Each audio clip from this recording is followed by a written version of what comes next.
बातमी समोर येते। साईबाबा मंदिरातील चित्रपटाचं चित्रीकरण वादात सापडलेलं आहे। साईबाबा मंदिरातील चित्रपटाचं चित्रीकरण आता वादात सापडल्याची ही बातमी समोर येते। शिर्डी ग्रामस्थांसह साई भक्तांमध्ये तीव्र नाराजी व्यक्त होतीये। पालकमंत्री राधाकृष्ण विखे पाटलांनी या सर्व प्रकरणाची आता दखल घेतलेली आहे। सखोल चौकशी करून कारवाईचे निर्देश देण्यात आलेले आहे।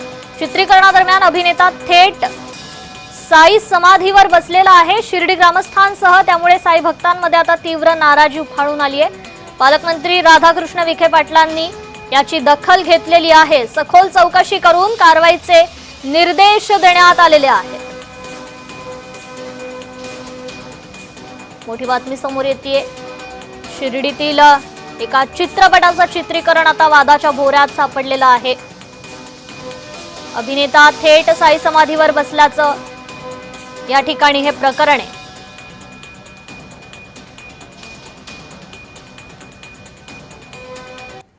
एका चित्रपटाची 13 साई या चित्रपटाची शूटिंग चालू होती।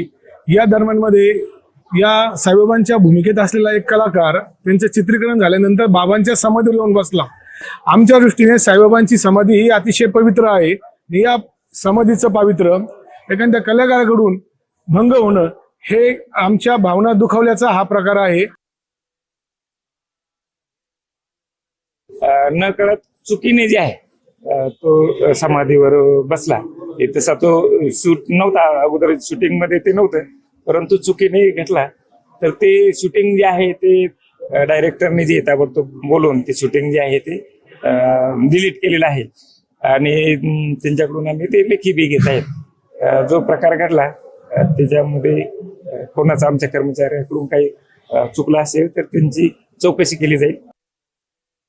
मेरे साई ह्या चित्रपटाची शूटिंग झाली आणि शूटिंगमध्ये एक कलाकार साईबाबांच्या समाधीवर जाऊन बसला। ही अतिशय निंदनीय गोष्ट आहे। साईबाबाचा प्रचार व्हावा, प्रसिद्धी व्हावा ही ग्रामस्थांची मागणी आहे आणि साई भक्तांची मागणी आहे।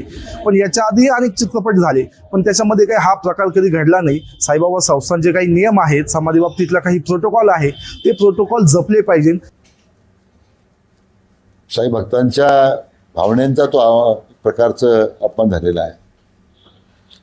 मुख्य कार्यकारी अधिकारी महोदयांनी त्या संदर्भात त्यांनी सुद्धा गंभीर दखल घेतलेली आहे आणि मला वाटतं आता त्या संबंधीमध्ये जे संबंधित लोक ते हजर होते त्यांना शोकॉज देणं, त्याची माहिती घेणं, त्यांना कशा पद्धतीने तो जाऊ शकला त्या समाधी मंदिराच्या, कशा पद्धतीने तो कसा बसला तिथे, ते चौकशी होईल। परंतु भविष्यकाळात असे प्रकार होणार नाही याची खबरदारी घेण्याचं आश्वासन आता प्रशासनानं दिलेलं आहे।